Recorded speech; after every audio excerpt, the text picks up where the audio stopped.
Hello and welcome to A VO's Journey. It's great to see everybody. It's kind of been a hot minute since we've been on, but today I'm really excited to talk to you about the importance of making sure that you are auditioning the way that you actually think you're auditioning. Okay, so let's kind of dive into this. This is a very, I think this topic that we're going to talk about today separates people who get voiceover work to people who really struggle, because what happens is that while we are trying to do our very best to do auditions, put up numbers, which is so important. You know, I've spoken about it so many times when it comes to getting voiceover work, that the numbers matter. They matter a lot, right?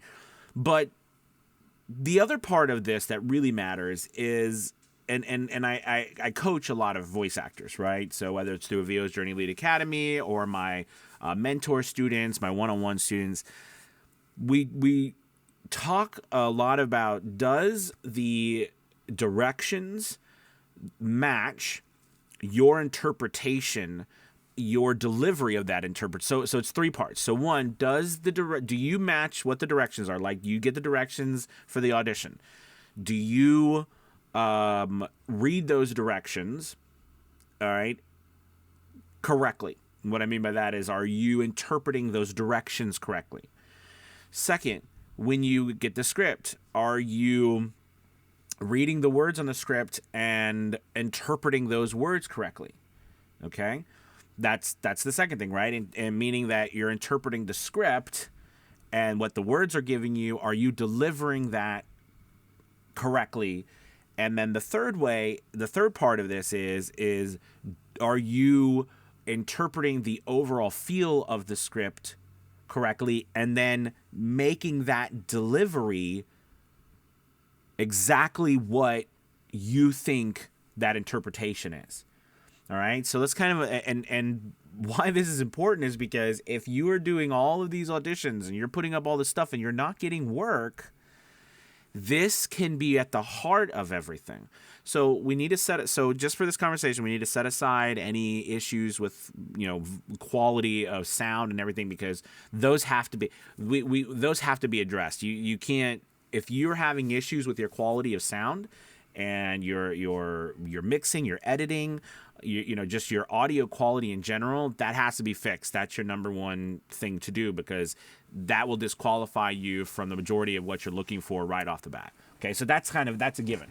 All right, but so pushing that aside, what I see happen a lot is that voice actors struggle with script interpretation and matching what they are interpreting, like, to their actual delivery.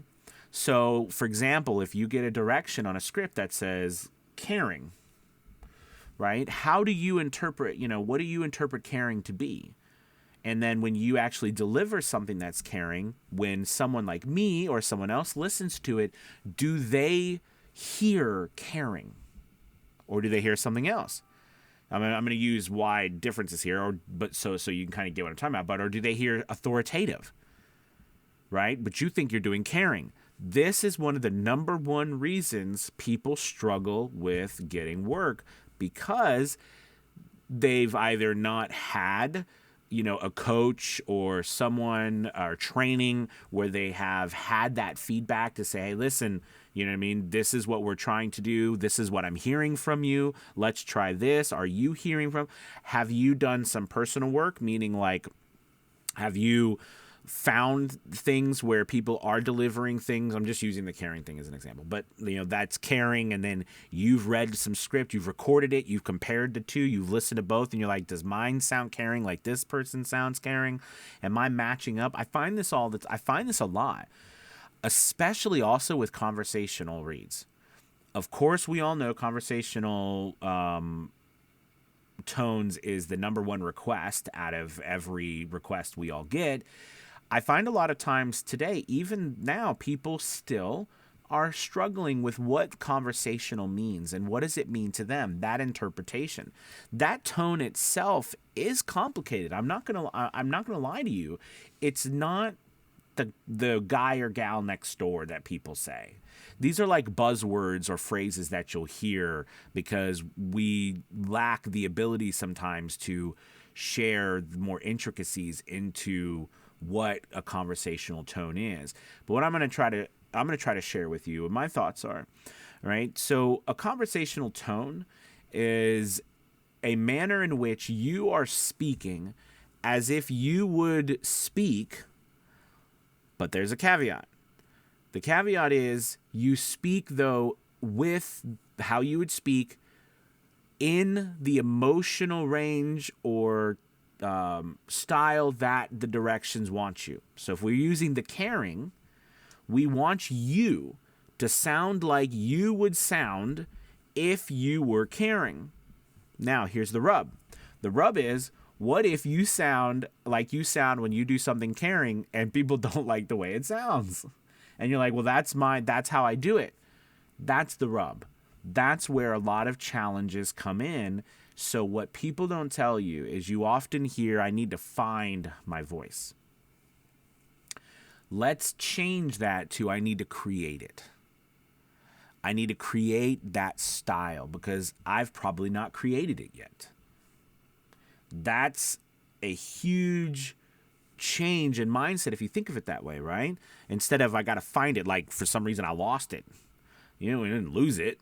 We haven't really built it yet because I don't go to my neighbor and sell a lawnmower to my neighbor. I mean, I'm not selling stuff. I don't speak the same way I do when I narrate to my neighbor. None of us do. Okay? A perfect example, the way I'm talking to you now. All right? I'm speaking to you in a conversational manner, but from a standpoint of somewhat of an authority, right?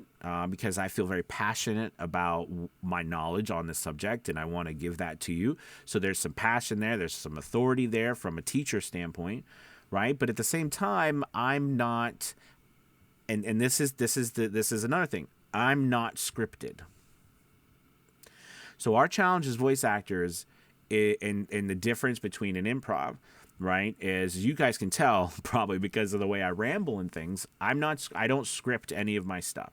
I have a topic, you know what I mean? I'm passionate about it and I talk to you about it. That's it. I don't have a script. Probably some people are like, we wish you would. I totally understand. But I don't. Okay. And it's evident. Hopefully it's evident that I don't because of all of the variety in how I speak. So same thing when you have a script, right? And you're trying to be conversational. You're trying to win these auditions. You're trying to do all this stuff together and figure out how do I make all of this come together? How do I interpret all these things correctly?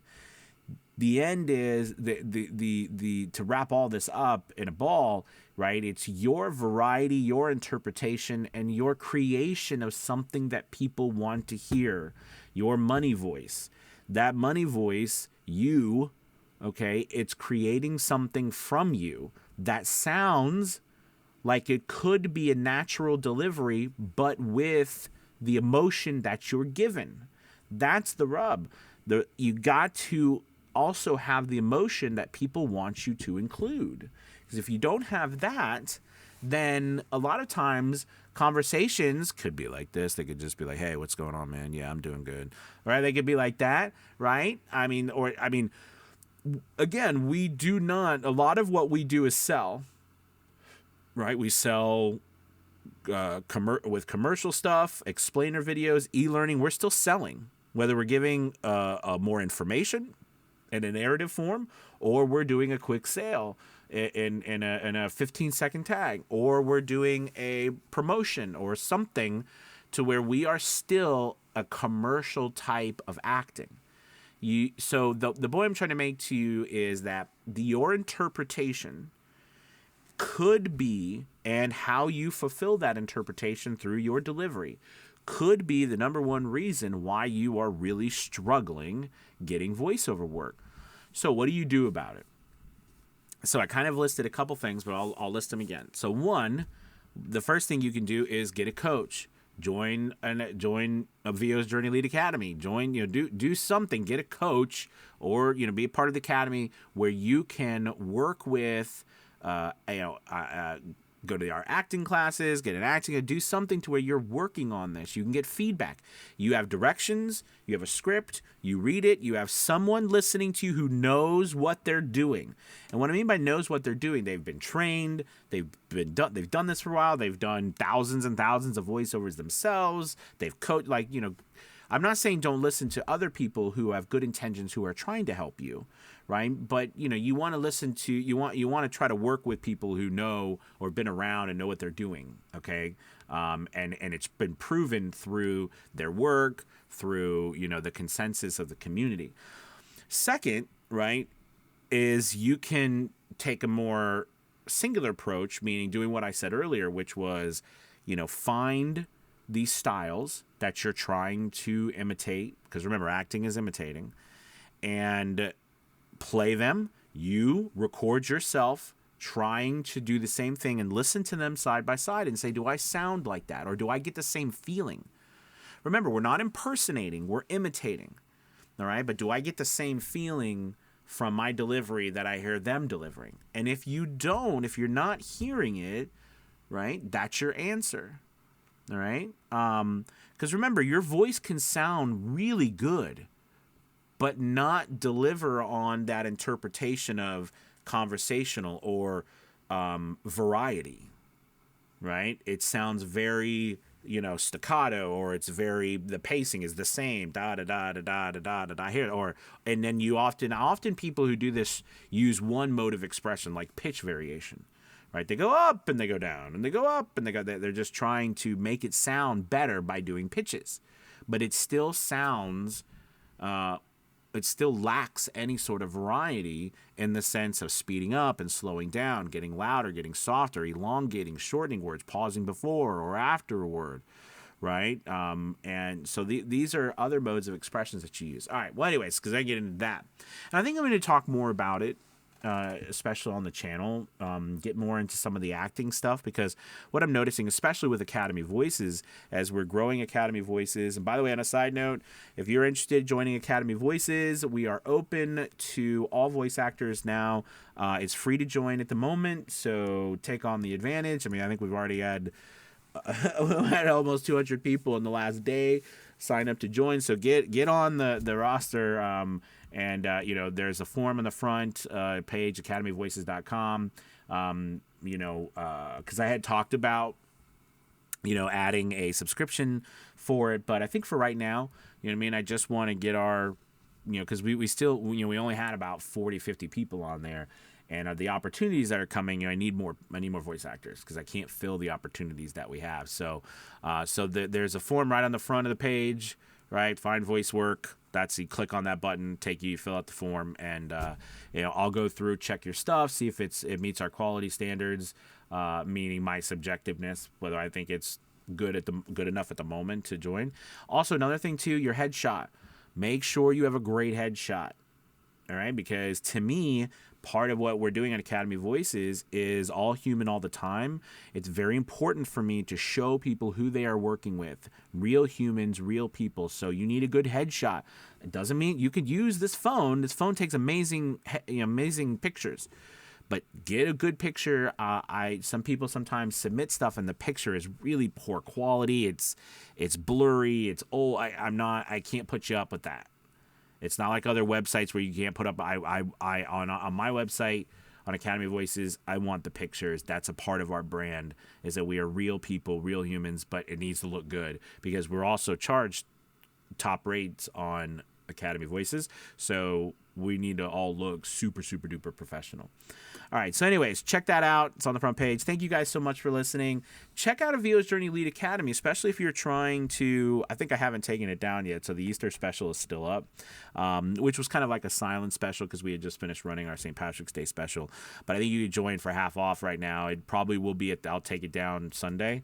So if you want to join, make sure you get on that ASAP. But the thing is that get with somewhere where they can help you with this. all right, with this acting, because it could be the difference between you getting work and getting nothing. And on your demos, too.